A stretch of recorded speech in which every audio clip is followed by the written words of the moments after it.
this, and I will share my screen. Can everybody hear me okay?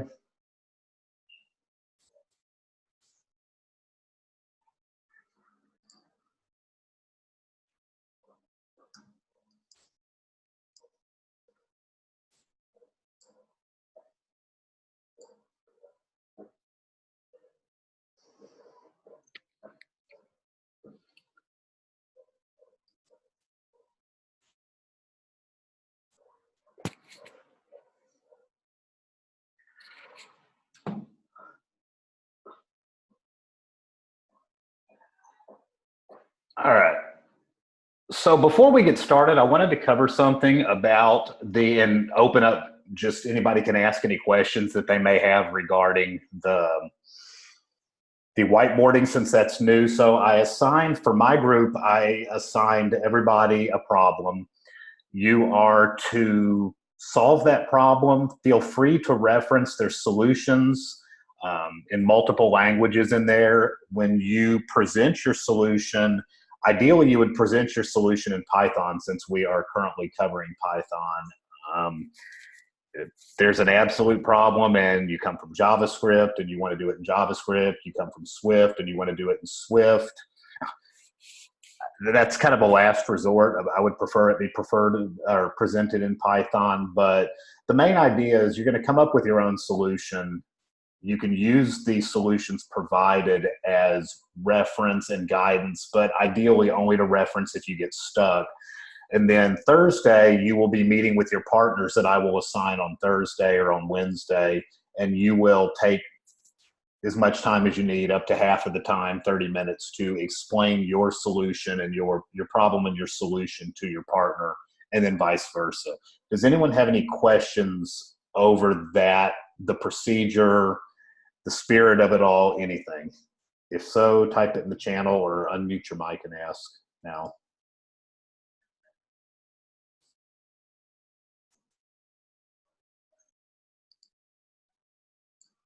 Any questions?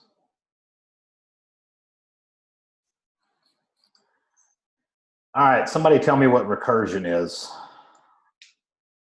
Hopefully everybody's been watching the pre-class videos, and at this point,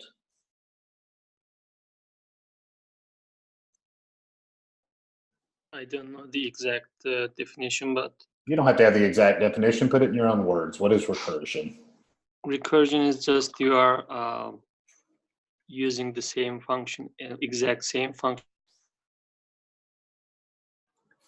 Yeah, I mean, able to reuse the function. Specifically, the way I always speak of recursion is you invoke a function within the same function.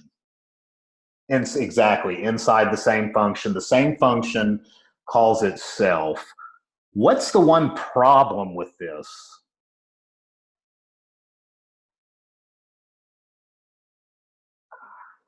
Am I connected right now? Yeah, it could cause an infinite loop if you don't have something to break it. Yeah, exactly. It's going to cause it. Well, it's not really more specifically what it's going to do is the term that's always used is it's going to blow up the stack. Remember that when you're making these recursive calls, all of this is being added to the stack. And if you have no base and you just continually are calling a function and it's calling itself and it's calling itself, especially when you have a case where the complexity flies up because of certain conditions within the recursion, you're going to blow up the stack real quick. But that's another way of thinking it's an infinite loop, because it's like the beginning of an infinite loop that eventually will just reach the maximum capacity of the stack. So yeah, anybody know the word specifically for that condition? There's a specific word. It's two words, actually. Two words, they rhyme. What are we looking for in recursion that keeps that from happening?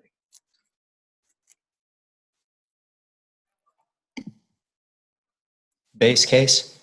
Yes, sir, the base case. So if we had something, I got this file named sort, but we'll just do something here. So if we just wanted to define foo, and foo takes in n. And for purposes of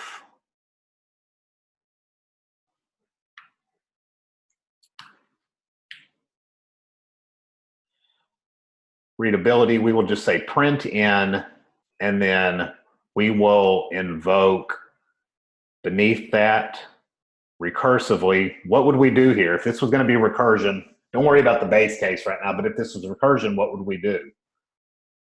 The only operation we're doing within is printing in, but with recursion, then what do we do?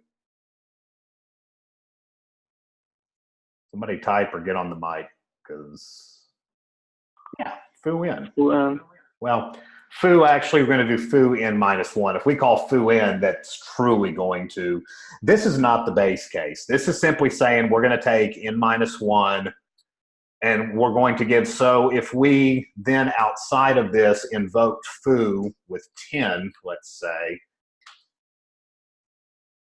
what's going to happen here in our output? What are we probably going to see?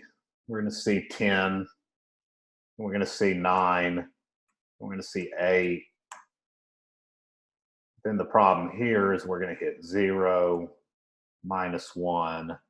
No, it's not going to go to 0 because there's no base case.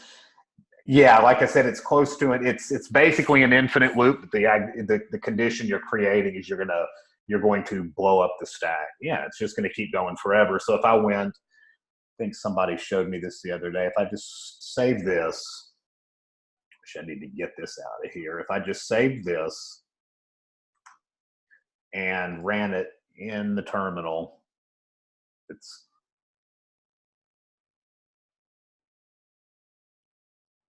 and see that the error that eventually gets thrown is that the maximum recursion depth is exceeded. That recursion depth in Python is about 1,000. Know that, do not quote that number, but you can see right here, I already had that number in mind, and you see it ran to 986 in this case. So for a simple recursive call, you're going to be able to run that in simple words, about 1,000. You're going to have about 1,000 recursive calls that'll be able to be handled by the stack within the Python language. And you can see it did that because we started at 10, then we had 0, and then all the negative numbers. And if you add 10, what do we end up here? 986, 996, 997. So very close to 1,000. So we see what that does. So what would we do to put a base case in this? Make your own base case. I don't have anything in particular in mind, but what would I need to do? Where would I need to do it? It doesn't, what do you mean by call the recursion 1,000 times? It means it's the stack, if you're meaning, are you meaning like you can only put 1,000 into here? Or what do you mean? I want to understand your question. Yeah, it's like you put 1,000 over there, like if you put 1,001. No. What it means is that your Python within its environment is able to support the ability of this function executing 1,000 times at the same time. Because remember, we're clearing the stack. As we're clearing the function, we're clearing the stack. So we very much can have a recursive call that runs over 1,000 iterations, that runs that function 1,000 times. But the capacity at once, give or take, is about 1,000. That number in particular is not important, really. It's more as something to know. What you need to know is there is a limit, and that if you do not establish a base case, or say you have a space complexity, this is where space complexity also comes into play because of memory and the stack. If you have an instance, let's say, we'll cover that more later, but I'll show you where the space complexity gets really ugly really quick, even with a base case. Put a while condition or if. Yeah, we're going to use an if, but you could also, first thing we're going to do is not erase. So where would I want to put that, Yilgar? What line do I want to insert that into? You can put it in the first line. like the Yeah. after def, if n equal 1,000, just return or Well, break. no, and- remember we're doing n minus 1 and we're starting at 10. So we want to have a minimum base case. So do you want to make that Oh, negative 0 1? 0? Okay. or I don't know. Equals to 0. And then what are we going to do if n equals to 0? Return. Yep, I said it right there, return. So in this case, when we run it, what do we expect to see in this case?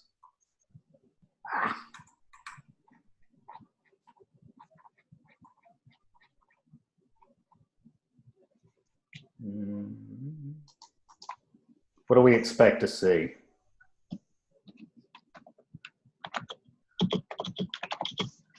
Hopefully it will print from 10 to 0. Yeah. And that's what we get. We get 10, 9, 8, 7, 6, 5, 4, 3, 2, 1, 0. Didn't print 0 because it returned out when n was equal to 0. You could say if n was greater than or equal to 0. I think smaller than. Yeah, excuse me. You're right. Or just smaller, maybe not equal. Yeah, you could Just do that. smaller. You'd be including your 0 in this case, is what you're saying. If you get your 0 right here.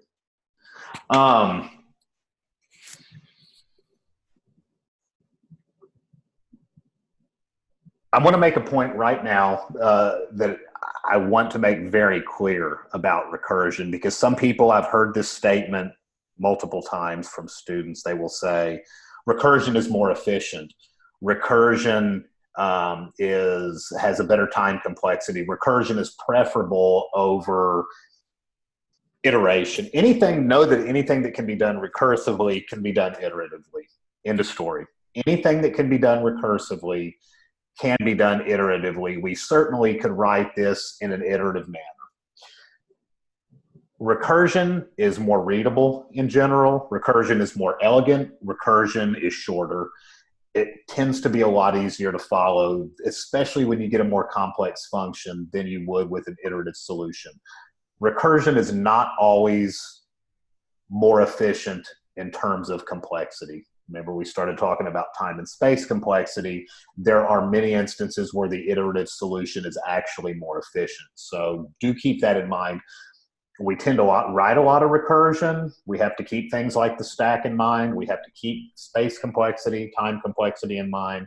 But just do know that recursion, yes, we prefer it a lot because it's more readable, it's elegant, easy to see what's going on, but it does not necessarily mean that it is more efficient, that in terms of the runtime, in terms of the time complexity, that if we were to write this out, let's say def foo2, and we're going to take in n, and if we were going to do this iteratively, how could we do this iteratively? Let's say we could say while n is less than, n is greater than or equal to 0. What have I done here? I didn't put a colon.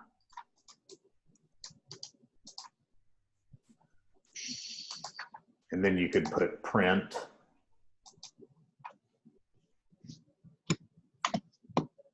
somebody kill their mic, whoever's got their mic on and is typing. And then you could say n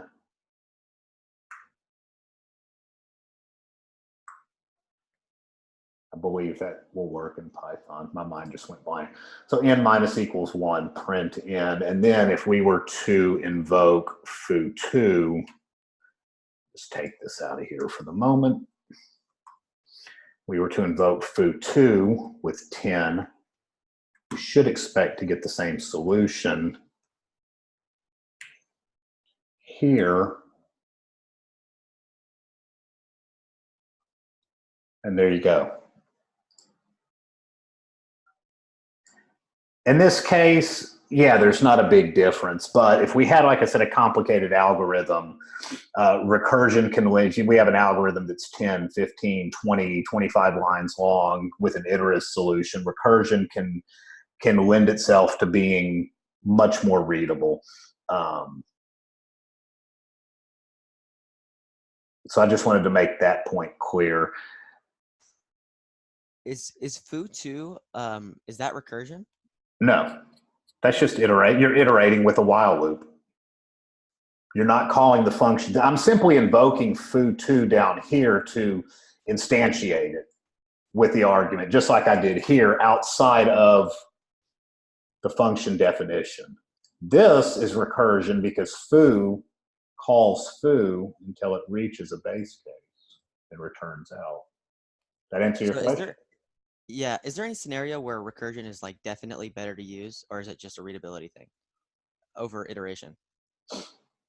I don't want to answer that question definitively because I'm not 100% sure. That would be a great question to ask in the Q&A. What my answer is that recursion will be more readable and therefore preferable, and it just looks more elegant. Is there ever a reason you particularly would want to use recursion? From a performance standpoint, I really don't think there's no just outright case that I can think of where boom, we've got to use recursion for this. There are, let's say, if you ever want to really see about recursion, read about the min-max algorithm that can be used in simple gaming with things. I really don't want to get off on this tangent, but why not? If you go,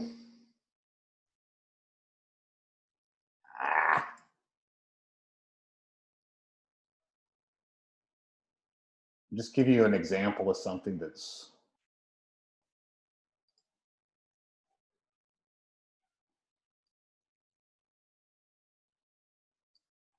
been a long time since I've looked at this.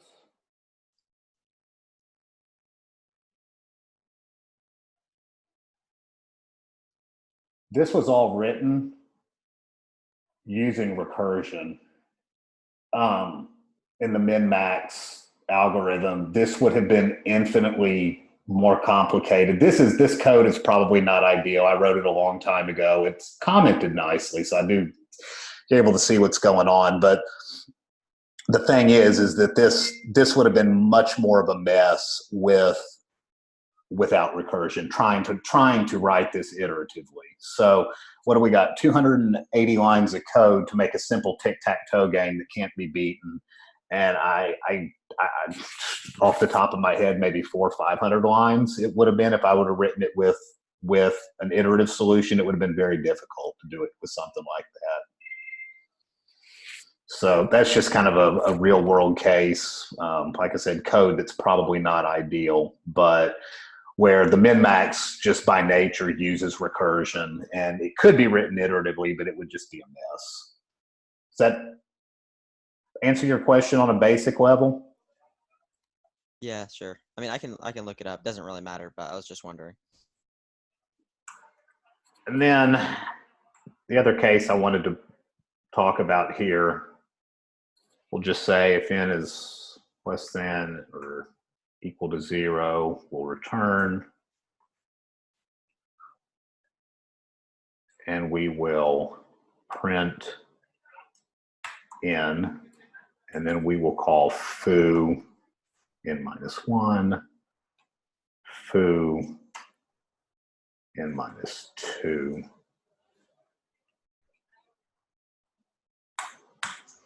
And then here we'll do the same and invoke foo with 10.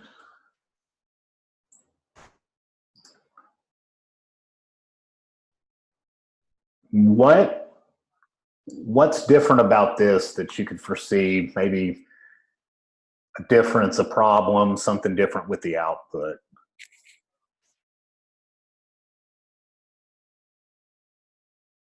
Anybody? I'm guessing it will print twice.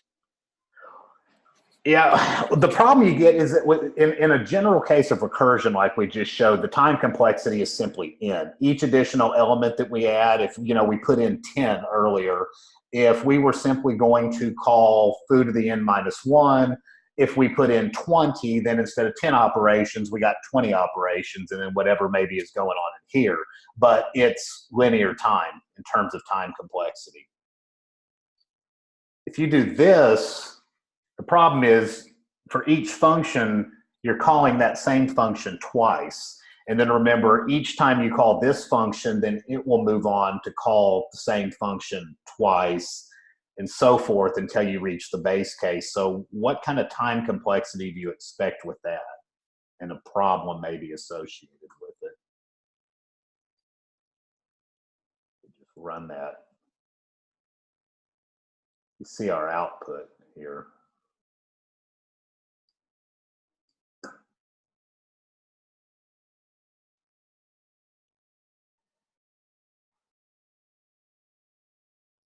Yeah, it'll run. It's certainly running. And what the problem is, what if I put 10,000 in here?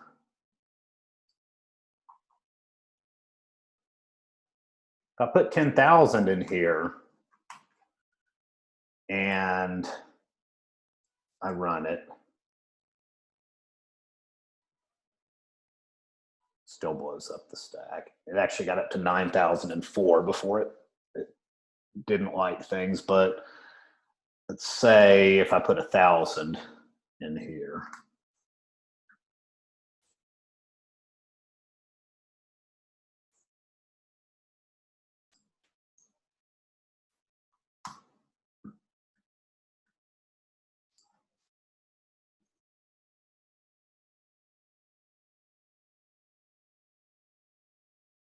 And see, it's only running, but it's real quick. It's real, this will let you probably run it with 900. Let me give you an example.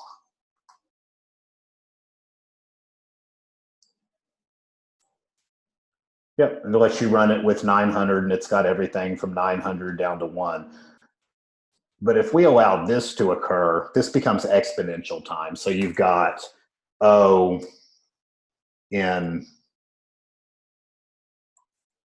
second power. It's like think of this like a nested loop. Each time you call this, it's having to perform 2 different operations. So it suddenly becomes O to the n squared time. So whereas we were able to run this in O to the n time, if you put 900 in here and try to run it with both of those, and actually it's able to run it all. But it's going to run a long time. So it's able to handle this, as you're seeing, but it's just running and running and running because suddenly you have something to the 900 squared operations occurring. Does that make sense to everybody? Look at this. Any questions about what we've just gone over with recursion? You'll get a lot of practice with it, both in the projects, in the future here while you're writing code. It's something that generally doesn't like totally sink in the first time around, and it gets a lot more complex. But are there any questions at the moment regarding recursion?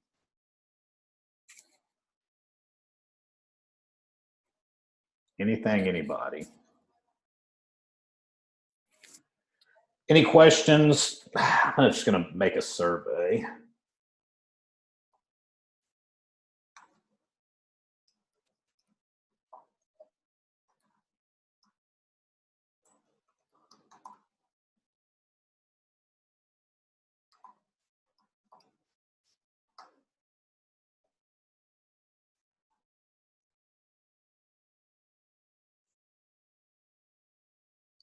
I'll read what you just.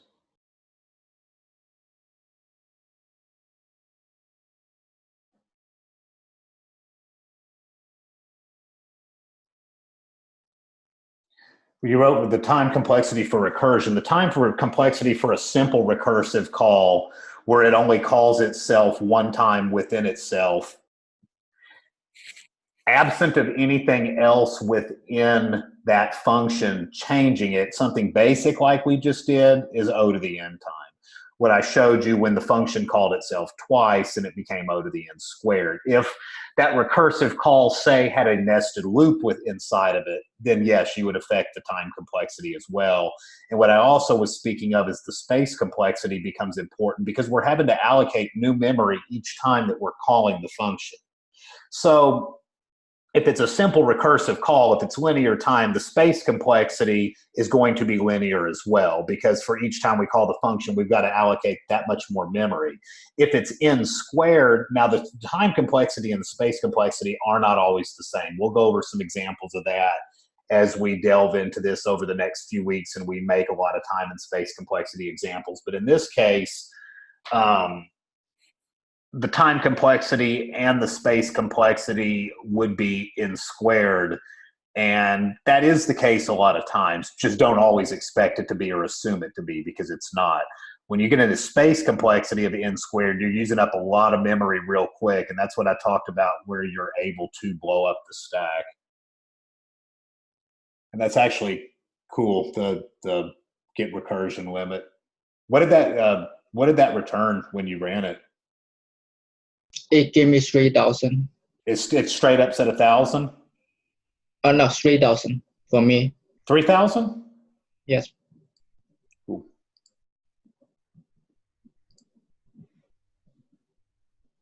If anybody else has any questions, if you don't have any questions, just click no. It's anonymous. If not, type something, type your questions in here. I'll wait just a second. Okay, if you hit yes, type your question.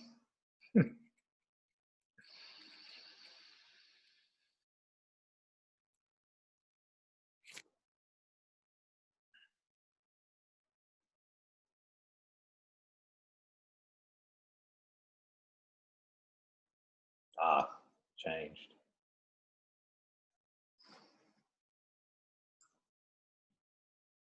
While y'all are doing that, I'm going to do the attendance real quick.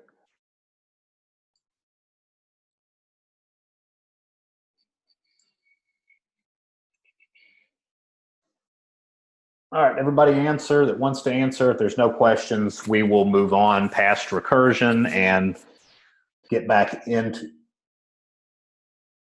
Gotcha. Sorry, no questions. Picked the wrong one.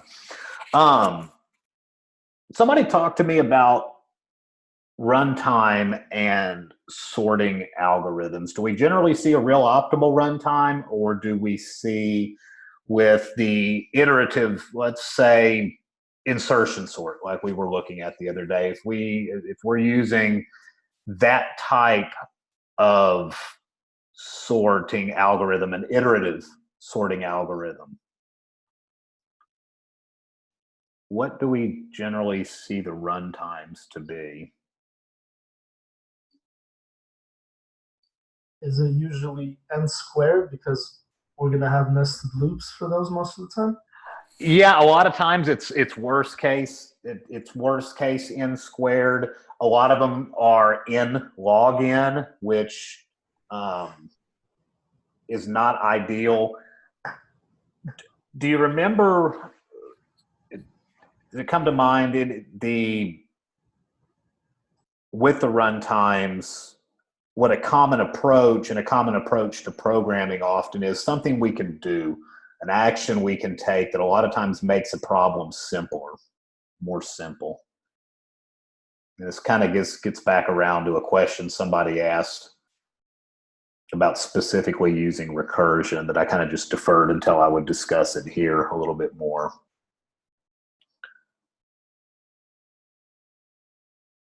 About divide and conquer. Just like we like to break a complex problem into smaller problems, or if, say, for example, you were looking in a dictionary and you needed to find a word and you knew what the word was and you opened somewhere in the dictionary and you say, okay, is the word going to appear before or after this? And then you opened in the middle of that. You say, does the word appear before or after this? And then you opened in the middle of that. Each time you're literally halving the amount of data that you're having to deal with. You are cutting the problem in half. That's known as divide and conquer. Anybody know what the runtime on a general divide and conquer tends to be? Log n. Yep, log n. And remember, a login, the initial input will be a little bit high, but remember it quickly tapers off and only sees a slow rise after that because you're executing that divide and conquer. So there is a slight slope to it, but you don't have the end time, the linear time where you got a straight line. You don't have the exponential time. But yeah, it's going to be log n because of anytime you hear divide and conquer, even though once again, there's always a case where it's not, don't ask the specific because I really don't know. But if you hear a basic divide and conquer is going to give you a log n runtime. A log n runtime is a nice runtime. It's not always going to be able to be obtained in real world, but you always should try to divide and conquer. And in this case, we have some sorting algorithms that take advantage of the divide and conquer that use recursion. The recursion in itself, I'm trying to think how to word this the best way here. The recursion in this case, the use of recursion allows you to use the divide and conquer, as we'll see, and it allows for a much more efficient algorithm. So in a way, this is a case where the recursion does make it more efficient. Recursion is preferable. But once again, and you'll see in here, we're not going to do it because it would take too much time. There would be a way to write this with iteration with the same efficiency, but it would be a lot of code, and it is not the same iterative approach that we took the other day, say, with the insertion sort. So with the recursive algorithms, you're basically going to have divide a problem into the subproblem, solve the subproblem, and combine the results to get back to the original problem. Can anybody think of a real-world solution of that divide and conquer?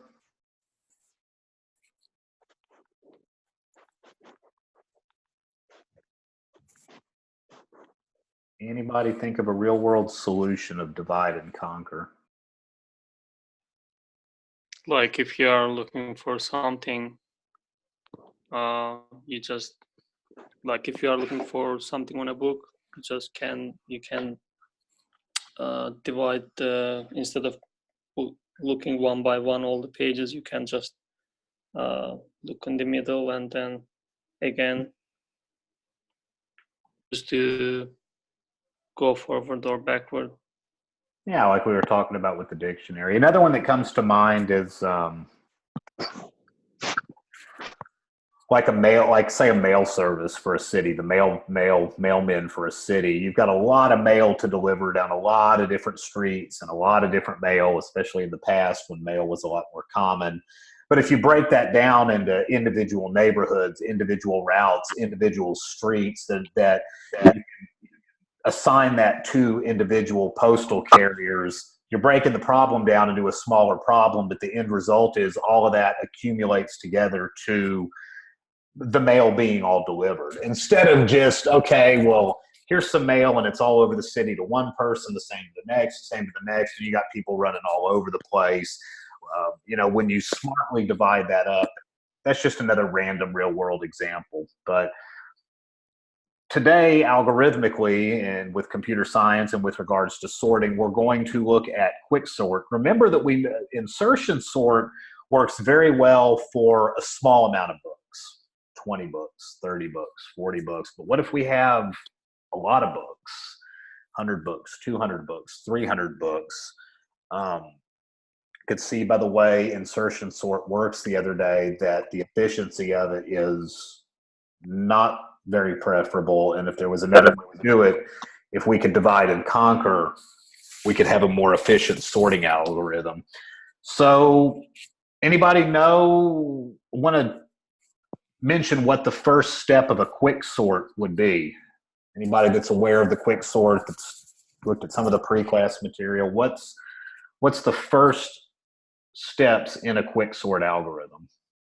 We got an array of data and an array of integers, a list of integers in Python, and we want to sort it. What's the very first thing we have to do?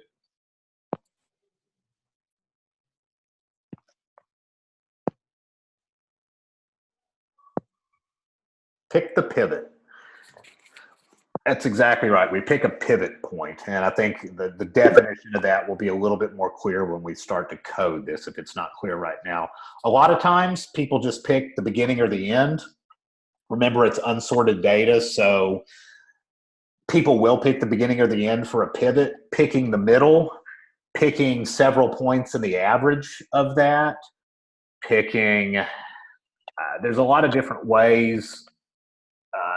The middle, the median, the average, even just picking a random element tends to split the original data more evenly. We're going to be, the basis of this is that you're splitting your data is you divide and conquer. Once you pick your pivot point, you're looking for a point, you're looking for everything that's smaller than the pivot, and you're looking for everything that's larger than the pivot. So that will be more evenly distributed if you're using something like a middle or a median, because that tends to be more, for lack of a better term, in the middle of the range of your data. So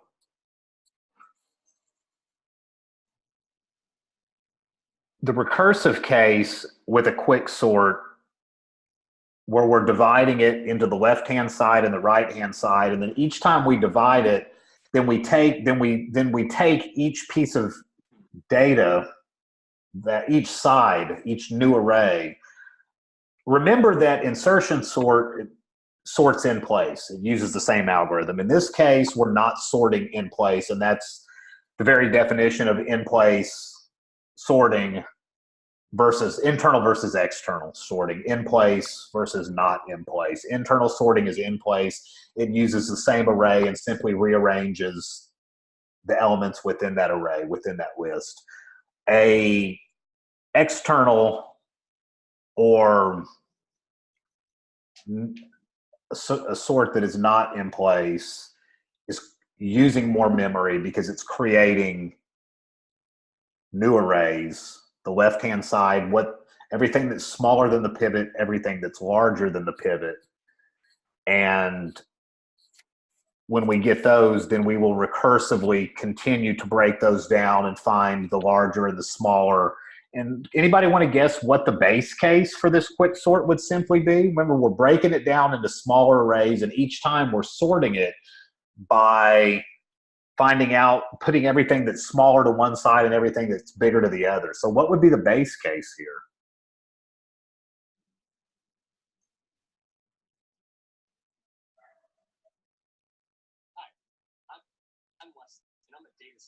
If someone's talking, I think, unless it's my mic, your mic is not coming through.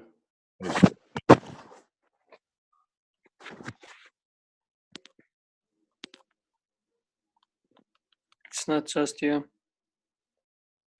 Yeah. So anybody want to take a guess at what the base case would be? Breaking it into smaller problems. What would the base case be?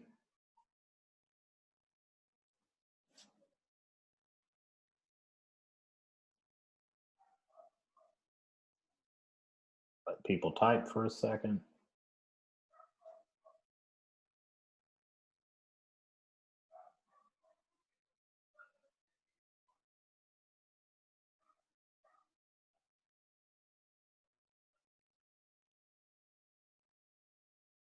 If it was less 2 element in the array, less than 2 elements.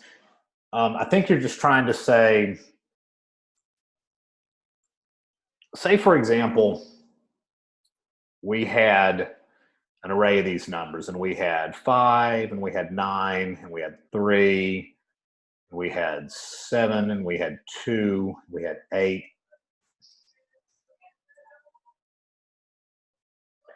8, 1, 6.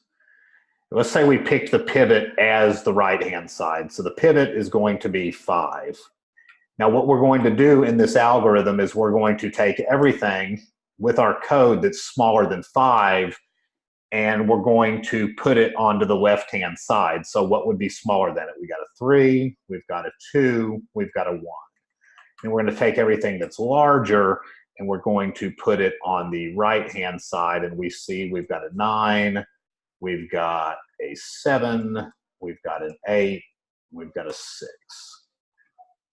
So now this 5 is sorted. We know that everything to the left of this 5 is smaller and everything to the right is bigger. So we've reached a base case here. Then we're going to take this and run it through the same algorithm. So you're going to have everything, and then with the left-hand side, 3 will become the pivot.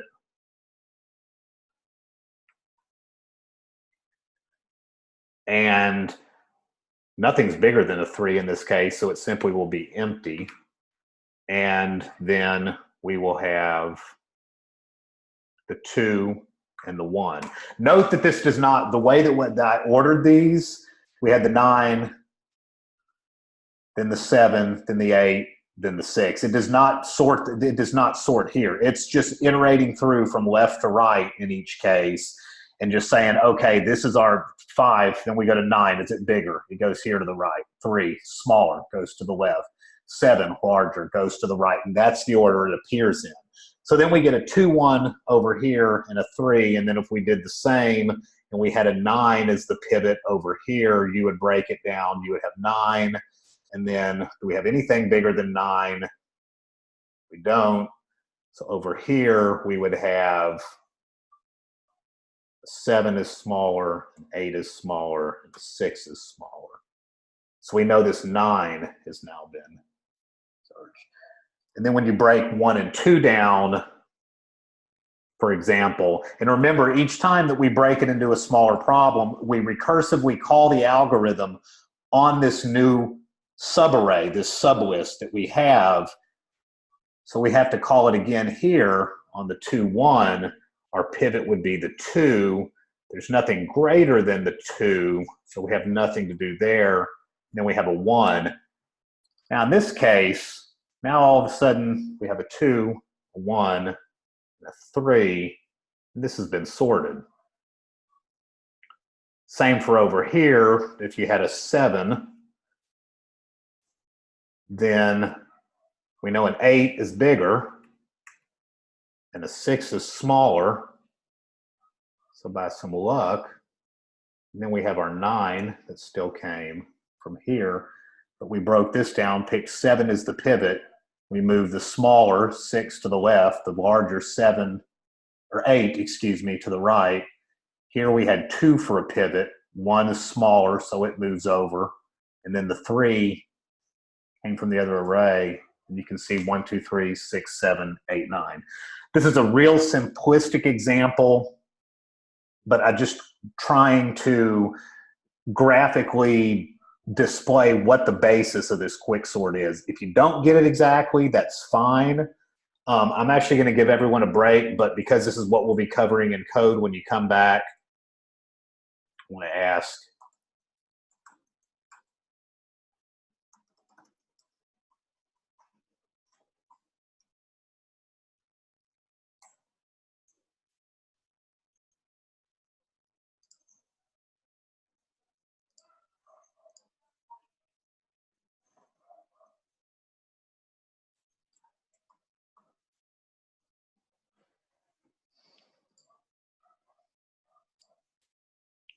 So all I'm asking here,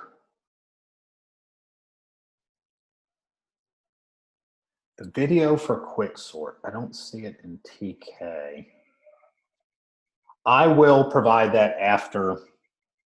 I will see what there is to provide after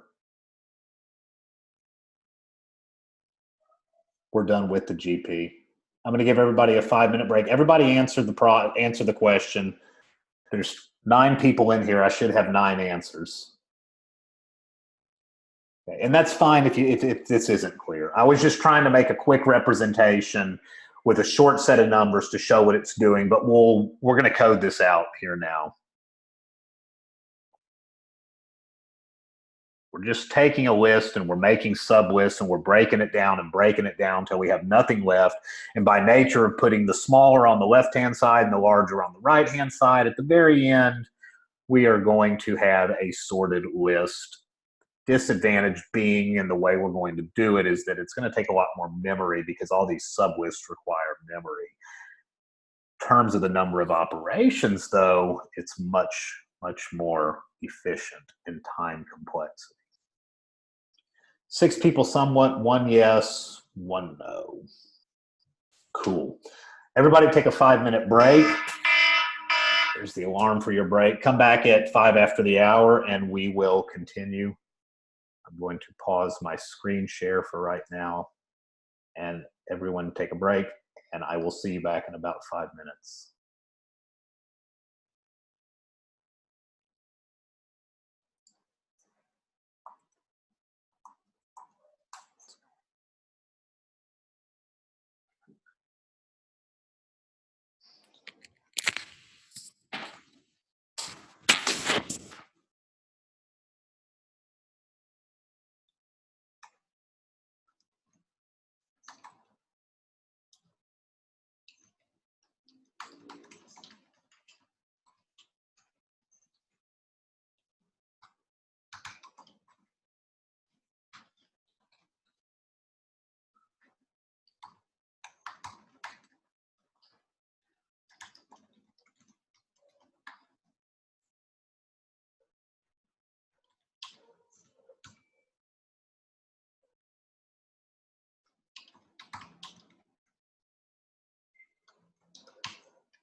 Okay, everybody should be getting back in, so I'm going to get back started and share my screen here.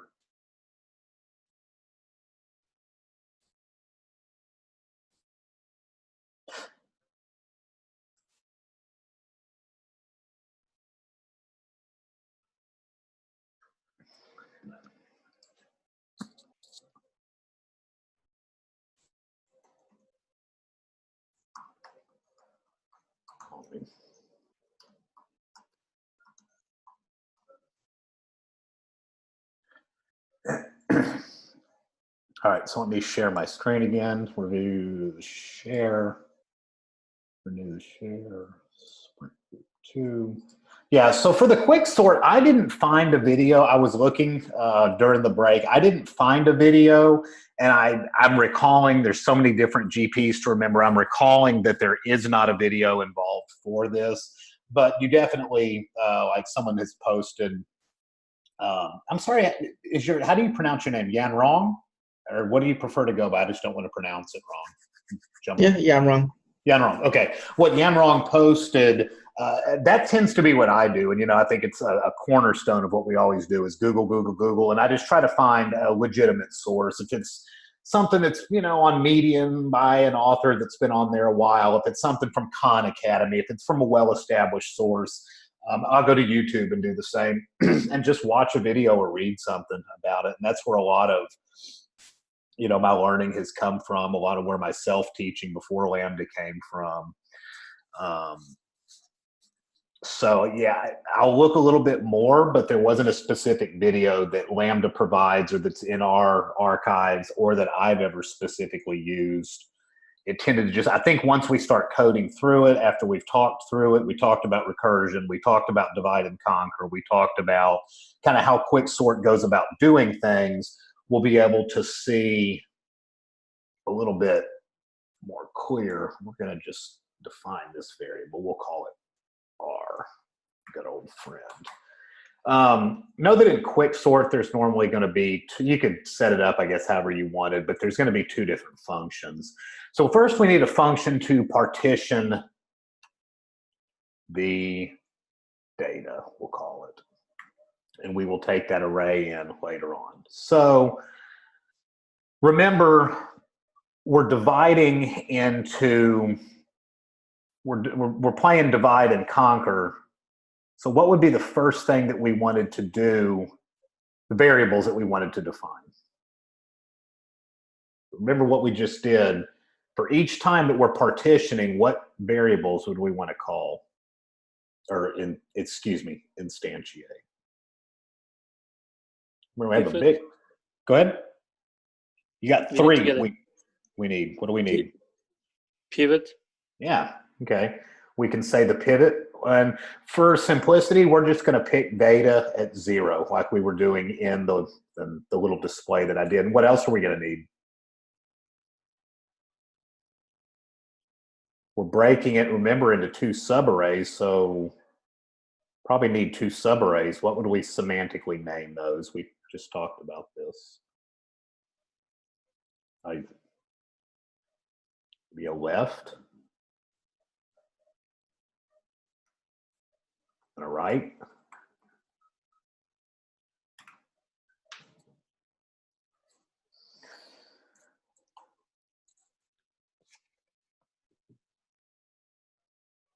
And then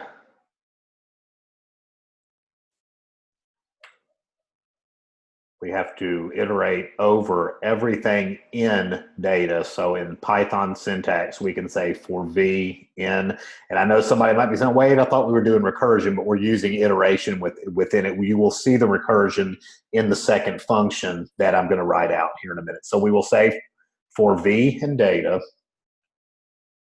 starting, why do I use this syntax? Why do we use this syntax? Somebody talk to me and tell me in Python why I'm using that. This right here. What is this? Basic Python.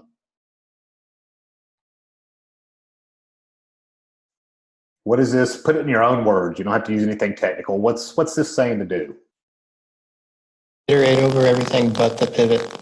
Yeah, exactly. You're starting at the first index. Remember, we made the pivot the 0 index. So in this particular case, you are starting at the first index, and this syntax is saying take everything from index 1 to the end of whatever we're giving it, and that is the split. It's not really a split, but that's the piece of that array that where if you did this, then it would start at the second. Or you can put a number, you can put a limit on the other side. This would run from the second to the fifth. I'd have to look off the top of my mind whether that's inclusive or not inclusive. I think that's inclusive, but don't quote me on it. But for right now, that's what we're doing. And correct, we are just skipping over the pivot, which is at 0.0.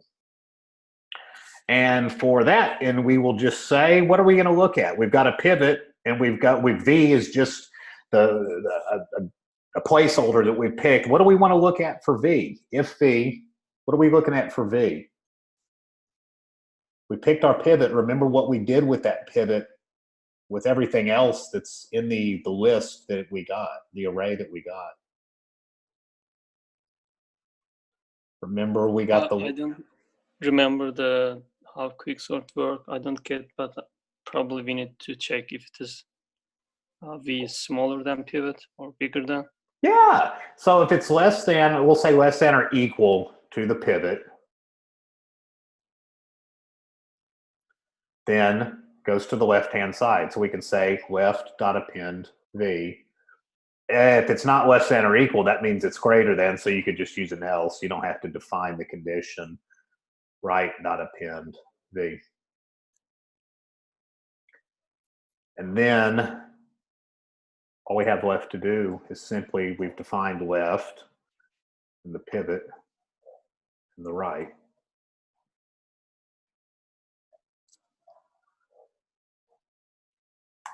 We have a second function. Hopefully this will make it a little bit more clear what's going on. We will call this quicksort with the data as well. And our base case, and actually for here, I don't know if I misspoke earlier, but the base case is going to look to see if it's an empty array. Remember, as I was kind of pseudocoding or coding it out on the screen, how the quicksort was working. Eventually we reached where there was no left or there was no right. So if that goes into the base case, if there's nothing left to sort, then we simply return data. And then we say left, pivot, and right equals. And what would this equal? Think about. Is this going to be our recursion method? Yes, this is recursive, and that's exactly it. What would we be calling?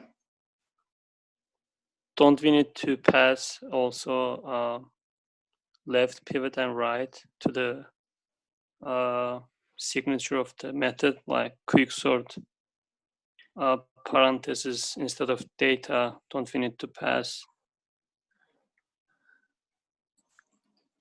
Oh, okay. Yeah, I think you were getting at this here. So you're going to pass in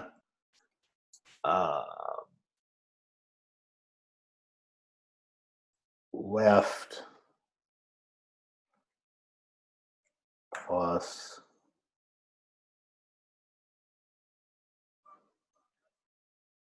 pivot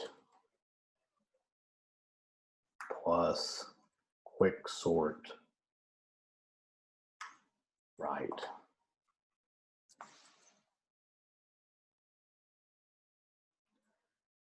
So remember, each time that we break this into a smaller problem, when we took the 5 and we moved the 1, 2, the 3, the 2, and the 1 to the left of it, then we're going to take that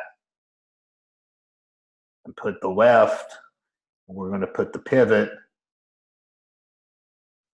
and we're going to put the right-hand side. Remember, we had the 5, so we had the 9, the 7, the 8, and the 6, and that'll go here into the right-hand side. And this is how, like I said, remember how recursion keeps breaking it into smaller problems and breaking into smaller problems. And then with the return, it's building it back together and building it back into your final solution.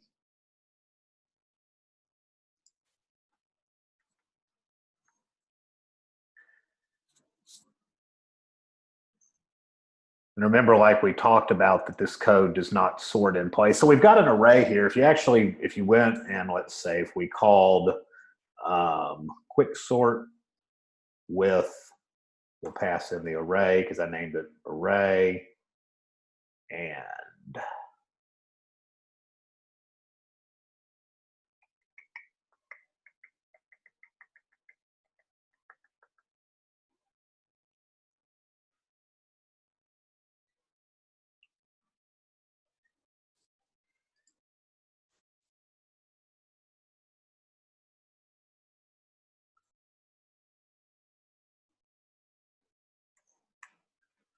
what would we want to put in here? What kind of where would we want to put some prints so we can see what's going on? We're invoking quicksort with the array. Remember, the quicksort is the recursion. We're calling the quicksort recursively after we partition the data. What's up? I would assign quicksort arrays result to a variable on the line 24 and then print that, like say a equal quicksort array, then print a. Okay. And so then you said print right here, print a. Yeah. Yeah, because remember, quicksort has a return, and when this final return, as this quicksort, let's say, starts out, then it breaks the problem into smaller pieces, and then it breaks the problem into smaller pieces, and it just keeps doing that on and on. Remember, finally, once it gets to the very end and it's gotten broken down into all these little pieces, it's returning this back out, so it's building back up. So after it breaks it down, then it builds it back up in the sorted order. Eventually, you get this one piece, and this final return is actually what's going to be in that return that you mentioned. So very good call of what to do. Gave it a variable, say print a, and we can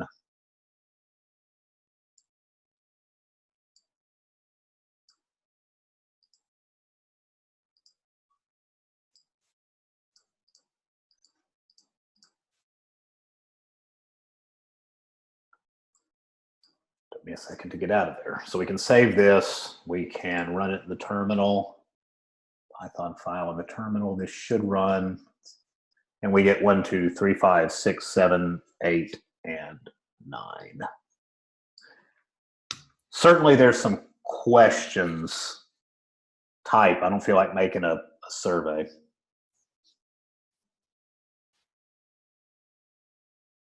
If everybody says they don't have any questions over this, somebody's not telling the truth. If everyone does understand it, freaking great, but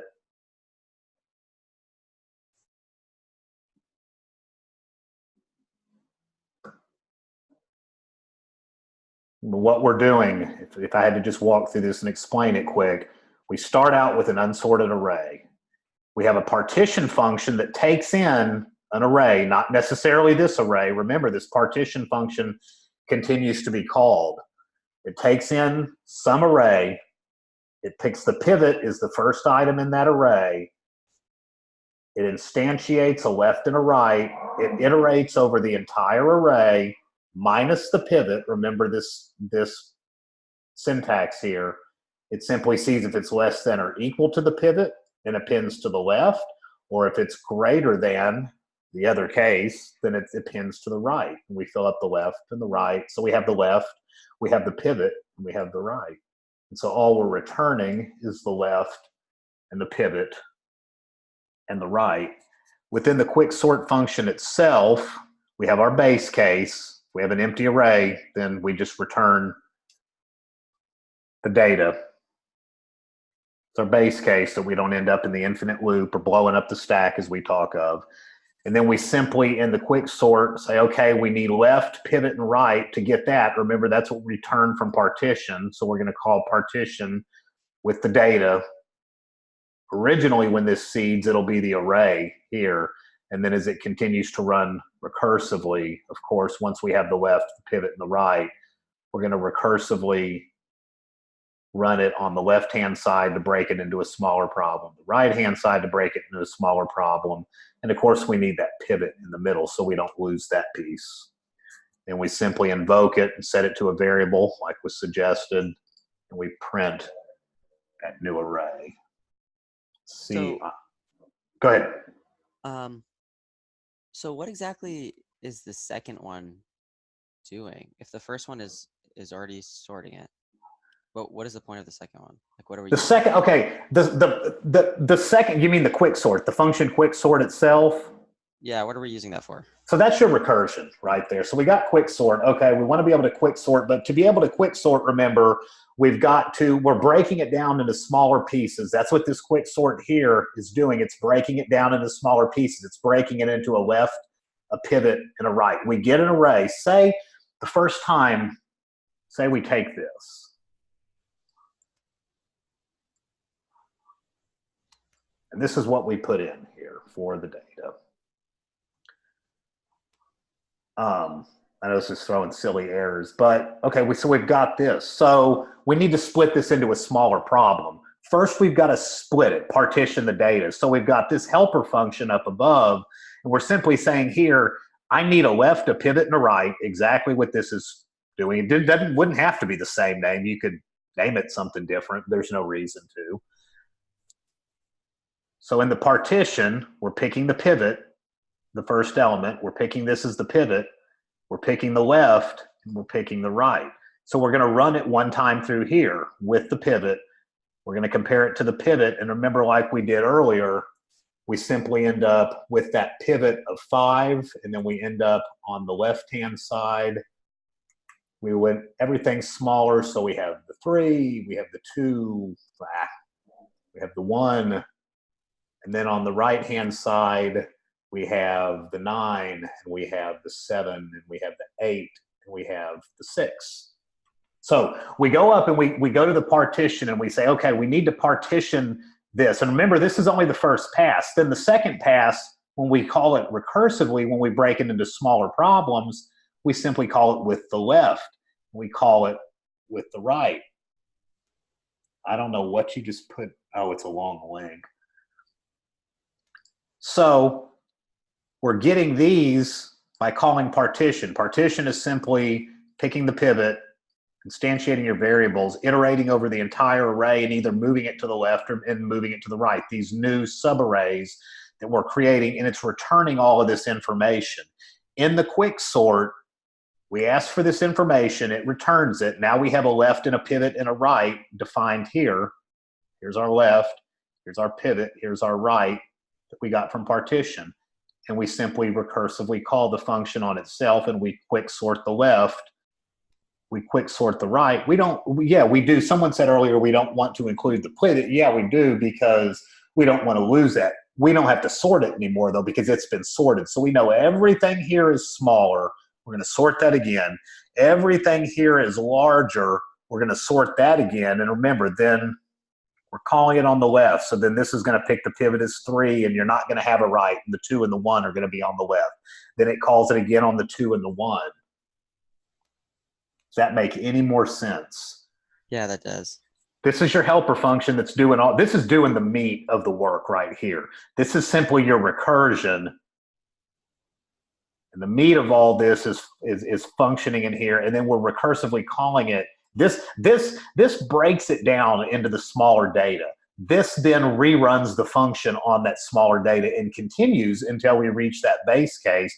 Remember how I did this out by hand? When we reached that base case, eventually we had everything in sorted order. And as this bubbles back up, as we would say, the recursive tree, it puts this all back together. And this, after this has been broken down, you end up with the sorted array. If you don't get it right away, that's definitely fine. But I'm going to ask one more time, and then we're going to move on with some more code. Wait, for quicksort, how do you know when it's done? Or how does the function know when it's done? Where is it that we say? The base case, your base case is right here. If data equals to an empty array, we no longer need to sort it, and we simply return data. Okay. That makes sense. So once, okay, so now we've got this. So then we're going to put the 3, 2, and the 1 in. So remember how that breaks down. The 3 is the pivot, and then it's going to put everything to the left, the 2 and the 1 to the left.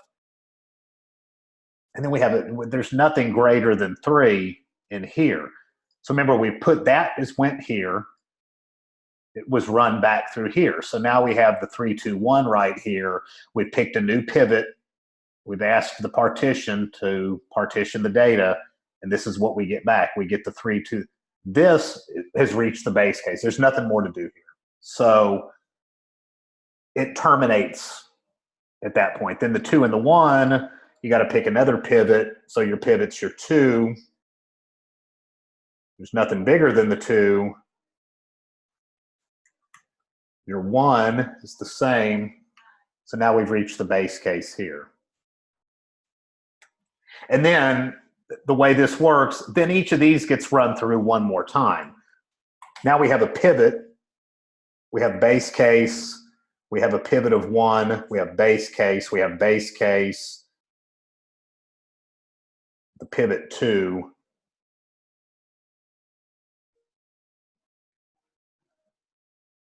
Say these are. And so we've reached our base case. Is that clear? Right here. And as these are run through one more time, the left and the right are both empty, so they both reach base case.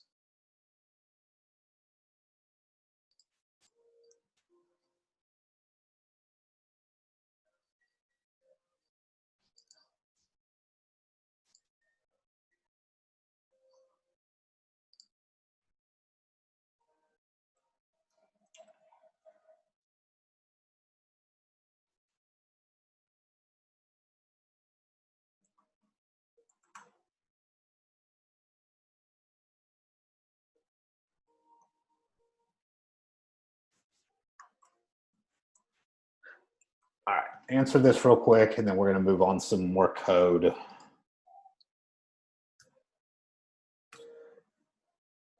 How clear is the basics of quick sort now? Very clear, more clear, somewhat clear, still confused. Add any comments or questions that you may have.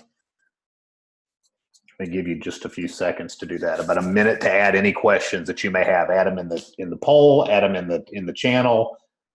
You need to get comfortable. I try to make some of these anonymous to make people more comfortable, but you need to get comfortable with talking in front of your peers and talking in front of others. If you don't understand it, there's no shame in that. Say it. I will use a lot of anonymous polls. I don't necessarily believe in them though, but for the sake of some people, I'll use them at times because I tend to get better response. But the more people, I mean, I need to spend some time with it to fully understand. Absolutely, absolutely. And that's what your independent project is for. That's why you get to bring questions later on to the Q&A. That's what the next day is for. This is not something, nor recursion nor sorting is something you're going to learn in a single day. But I hope this has at least somewhat made things a little bit more clear.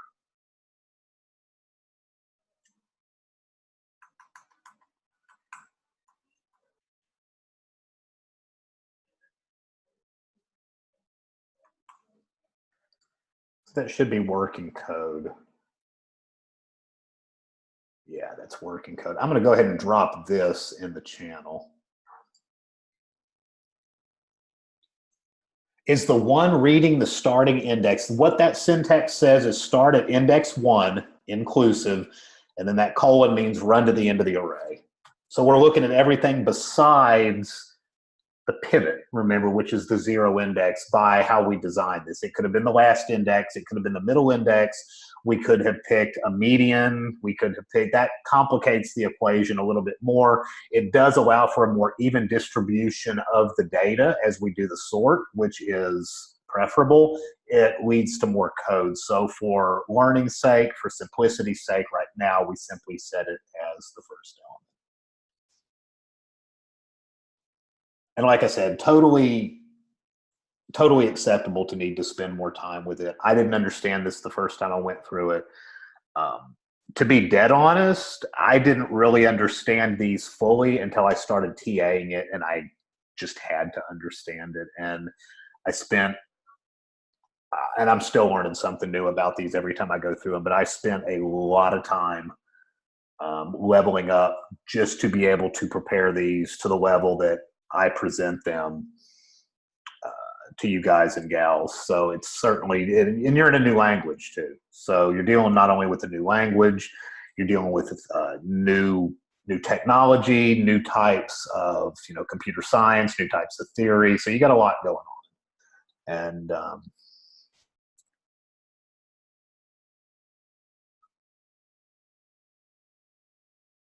what's the problem with this code? In terms of, remember we talked about blowing up the stack earlier. What's the problem with this code?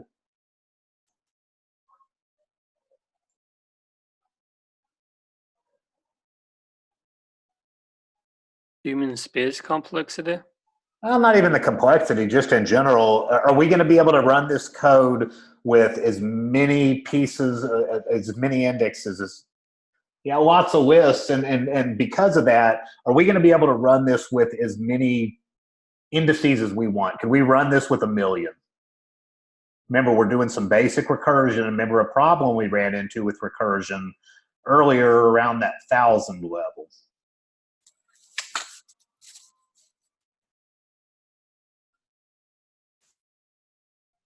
Remember, this code does not sort in place. This code is an external algorithm that sorts externally, excuse me. This algorithm sorts externally. It's creating, each time you call, it's creating and using in memory new lists.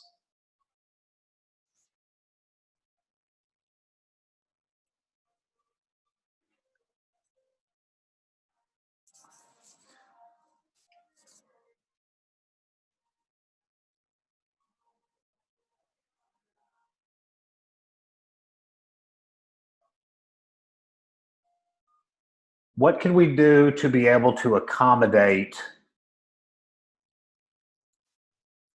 What could we do to be able to accommodate a larger range? Say we were sorting books. If we needed to sort more books, how could we change this to avoid blowing up? Still going to be recursive. There's still going to be a recursive call, so don't think getting rid of recursion completely, but what can we maybe do to make this more efficient? We're going to call this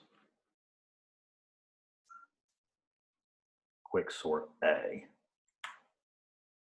It's going to take in books. We're just going to call it books. I'm going to call it low. I'm going to call it high. The different. Again, wrong type.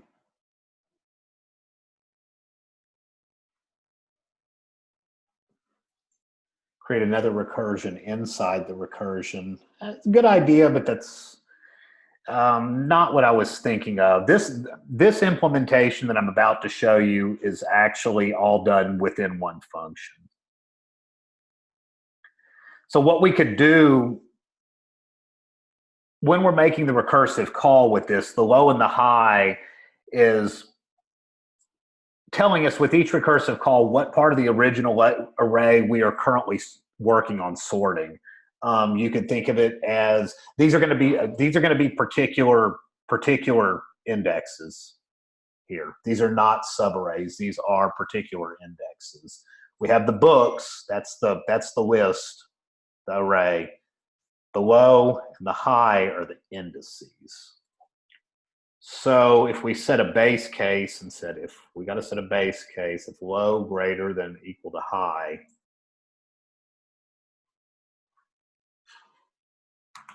return books. And then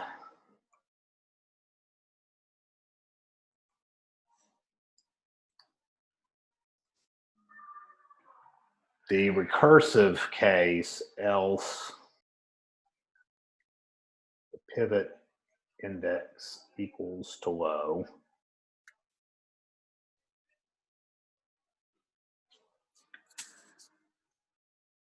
So if we're going to sort this in place, what does sorting it in place imply? What are we going to be doing within, if we're not creating new arrays, what are we having to do? We're going to use recursion here to break the problem into smaller problems to keep that efficiency, but to keep from blowing up the stack, with all of these subarrays. We're going to do it in place, but what do we have to do it in place? What do we do when we sort in place? It's a 4-letter word that starts with an S. Something we've been dealing with since JavaScript. Sometimes you had to create a temporary variable if you didn't use the fancy syntax.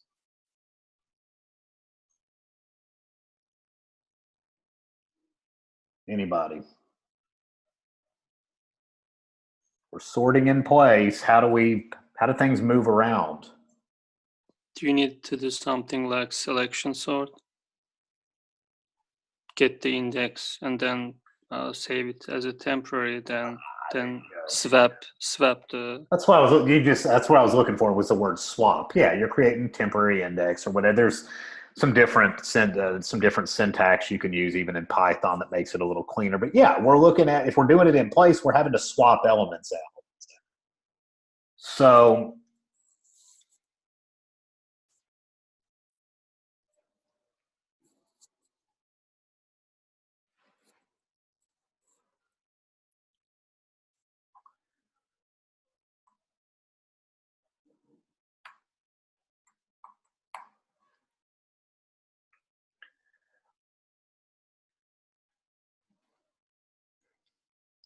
So we're going to have to actually think. We're going to have to make a double swap to move the smaller elements to the correct index and move the current element to the right of the pivot. And then up underneath it, we're going to have to make another spot by swapping the pivot with the element on its right. So I'm going to code this out, and then we can kind of talk through it a little bit. We're already getting close to the hour, so I wanted to be able to get through this. So like you said, we're going to define a temp is books, then pivot index plus 1. And that's just temporarily storing that so we can override it. Then we're going to say the books at the pivot index plus 1 equals books at I. So we're simply taking that pivot and we are swapping it out with the current index that we're in past the pivot. And then we can set books at I to the temp. Since we overrode it, you have to use that temp. It helps to use an equal sign.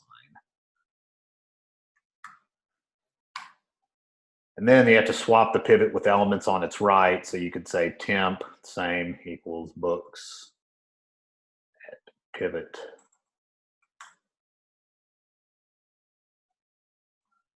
index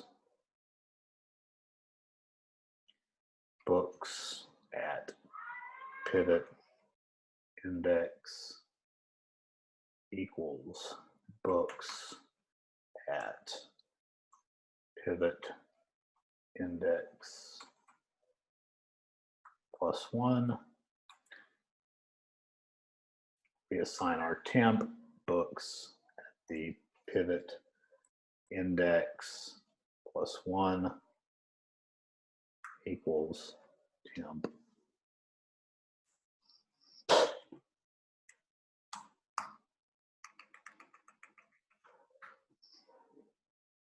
And then what would be the last thing we would need to do here?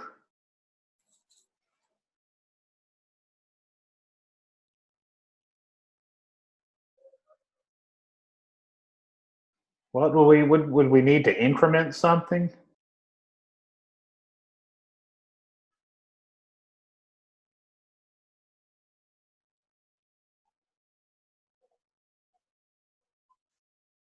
Maybe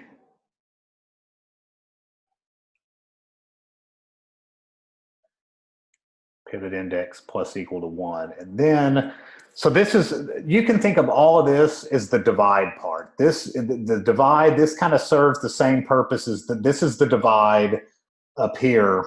Down here is else. This is our base case. The else is our divide. And then we had our conquer here.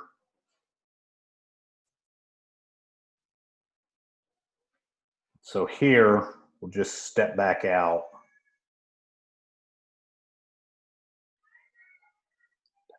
Two. That's correct. And we'll say books equals quick sort. We call this quick sort A. We're going to say books low pivot index. And then we will say books equals quick sort A on the other side. So we would say books pivot index plus 1 and the high.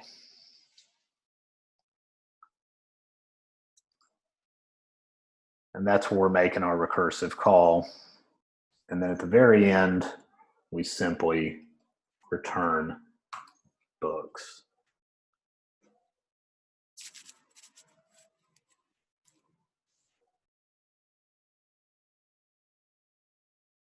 Okay, so in this case, you're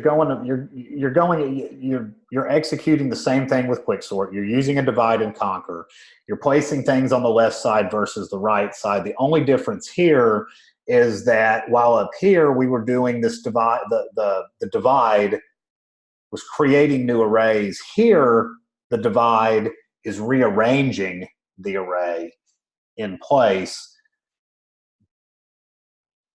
but it's still lending itself to recursion with this low and this high point.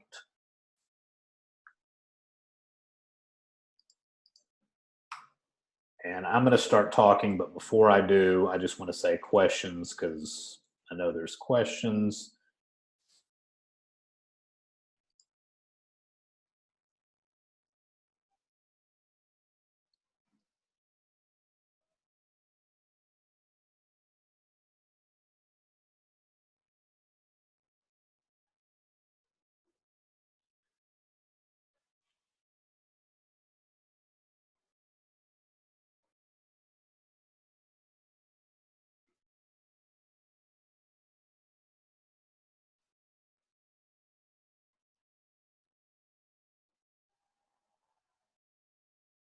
When passing in the book, let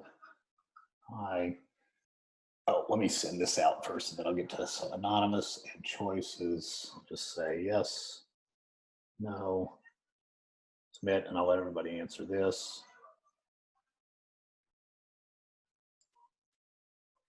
So, and wrong said, when passing the book, in the book, low and high, where do we get the low, the high, Ilgar? Okay, type your questions. Type it in the poll, type it in the channel. You need to provide it, yeah, while calling the method.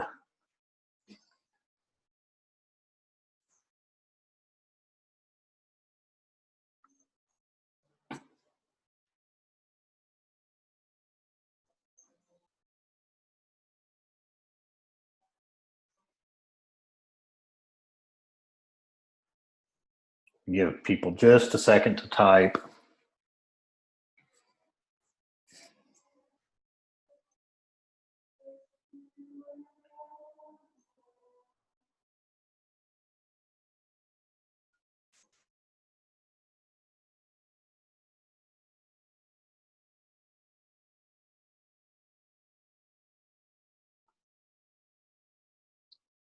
Yeah, I'm going to run through it. I just want to see what the questions are before I run through it. So hopefully,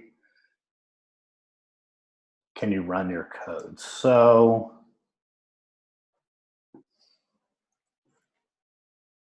let me take this out so we're not running this.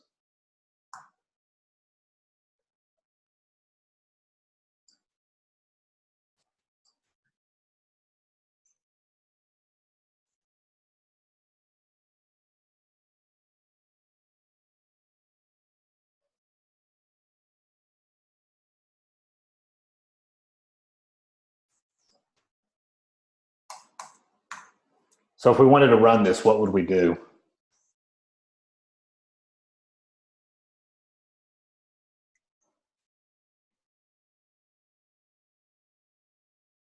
You're asking, does quick sort A completely sort on the low side before going to high side? Do you mean, is it going to run all of this code before it runs this code, or can it run it simultaneously? I don't understand the question. Two people say they have a question. So if we wanted to run them, give you some more time to talk to clarify that, we could say here A equals quick sort A with the array.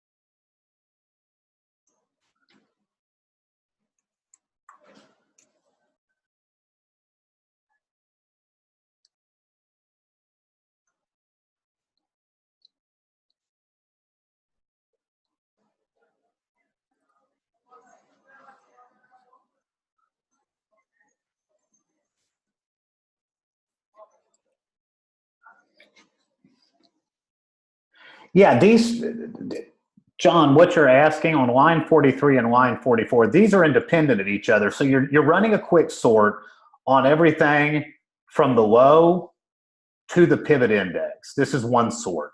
Then you're running everything from the pivot index plus 1 to the high. So these can run simultaneously. These are not dependent upon one another. You don't have to get the return from this before you're able to run this. It's two different things going on.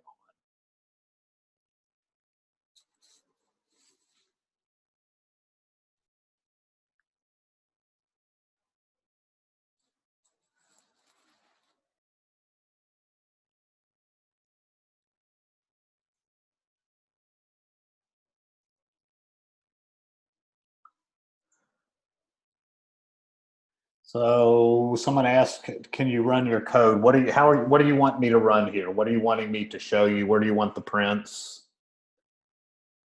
Somebody tell me what they want me to do.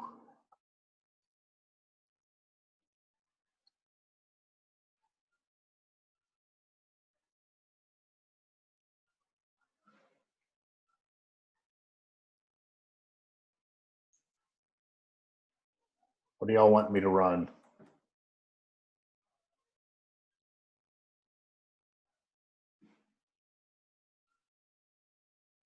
So are we talking about when you refer low and high, the index of the array, low index and the high index? Can you repeat the question? It broke up a little bit. I think it was my signal. So when you refer low and high, do you mean the low index of the array and the high index of the array? Yes.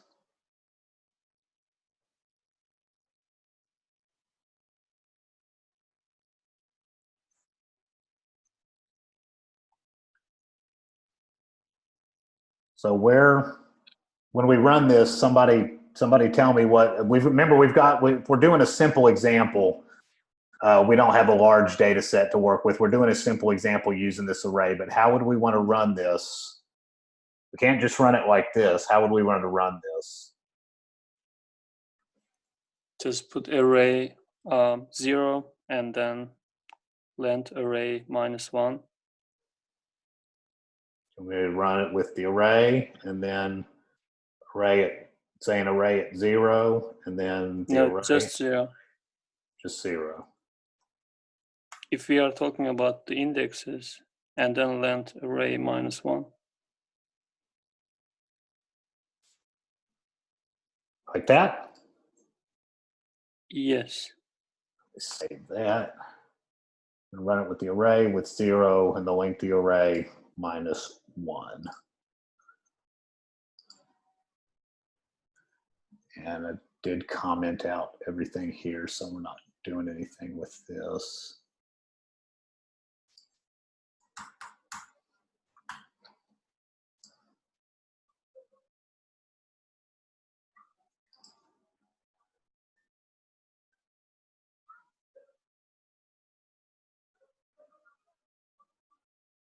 What is it running? It's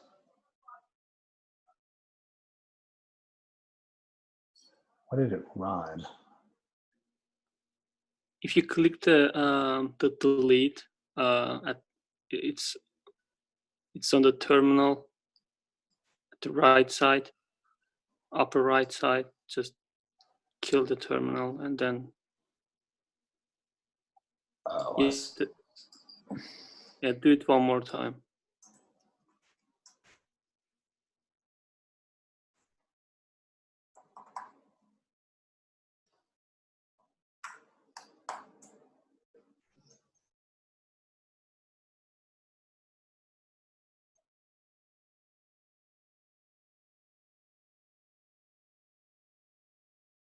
why is it reaching the maximum recursion depth?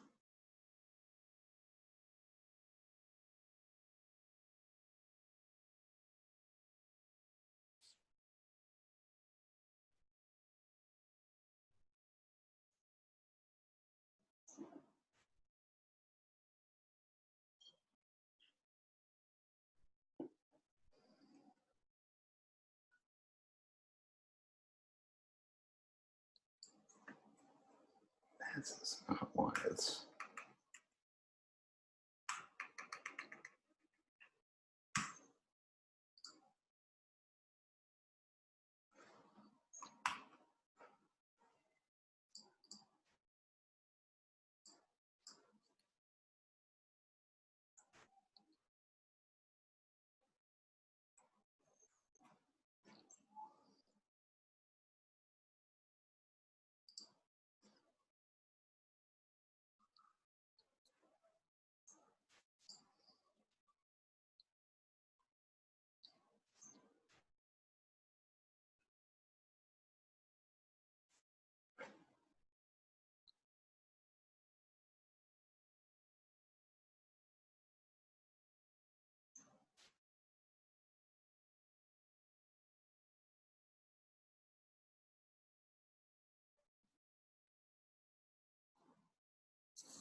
Sorry, I'm looking at the code right now to see if anybody sees anything.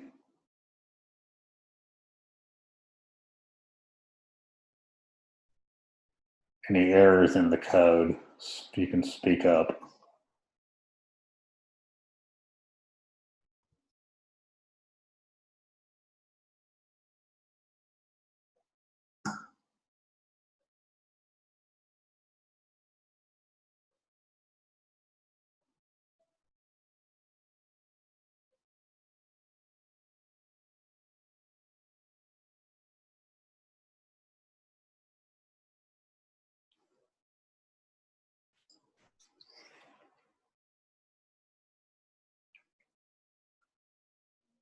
I think low and high is the indexes, so you definitely need to.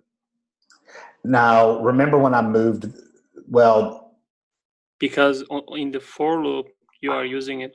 I left out a line too.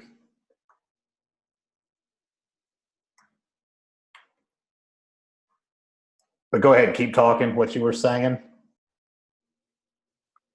So I'm saying in the for loop line 33, you are creating a range from low to high end, and low and high should be the indexes. Like if you are calling the quick sort A, you need to pass books array and then the lower index of the array and the higher index of the array. Yeah, let me grab a piece of code real quick.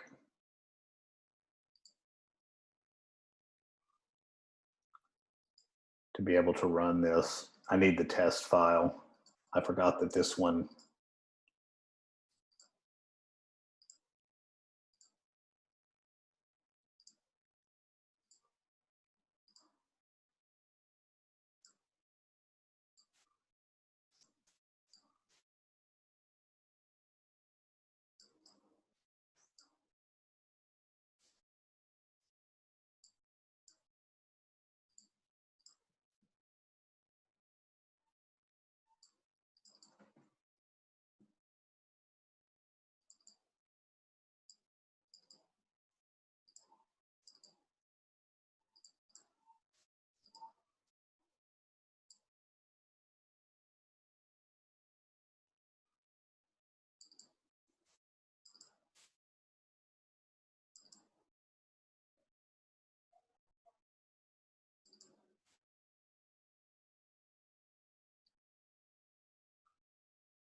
To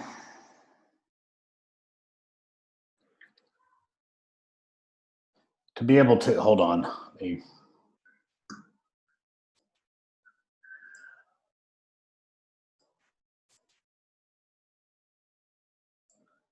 To be able to run this piece of code, it's going to take a lot more code than what we've got time to cover. I can drop all of the code into the, because we're about to be out of time and it Shell's launch, I can drop the code into the channel. I can definitely drop everything that's relevant into the channel. Anyone that wants to further discuss this and how it works or see the files run, we can discuss that if you want. Anybody right now that wants to take off for lunch is free to take off for lunch. And like I said, I'm going to drop all of this code into the channel with all of the relevant files that go with it. But in this case, there's a test file. I didn't realize is the way that it's set up and how I ended up skipping that line is that this one has a test file associated with it that eventually can be run with it, but it's going to take a while to deal with all that. So anybody that wants to take off can take off. Anybody that wants to further go over this, we can schedule a time. Let's see, what is there Q&A today or not? I forget how they were structuring the Q&A.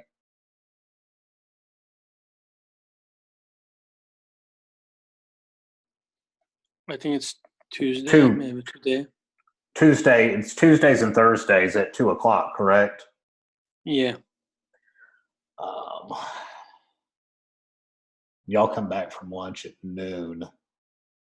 If anybody, everybody go take a lunch. If anybody wants to continue to go over this and go back over this at noon, message me and we can have another meeting to go back more into this with being able to run this file. Otherwise, I'll just drop all the code in there. And, you know, the takeaway more of today, the takeaway is understanding the basics of recursion like we did, understanding the basics of quick sort, understanding blowing up the stack with a large recursive call, understanding that the first iteration that we went through is an external sort that involves making new arrays that leads to a problem of not being able to sort a large amount of books.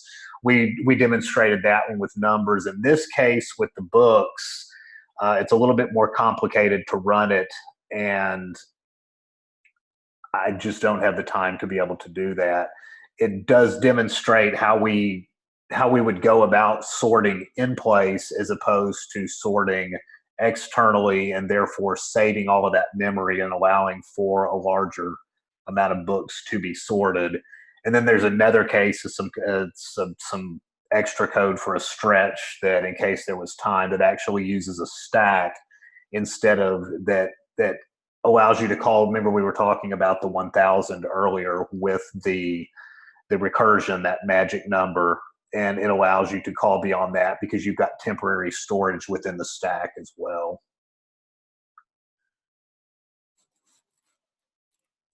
And remember that today your GP or your independent project is going to be the rest of this the repo that you have in place already that you've been working on yesterday.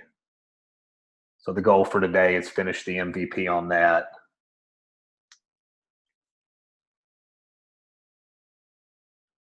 Anyone have any final questions before I end this for the moment so y'all can take lunch?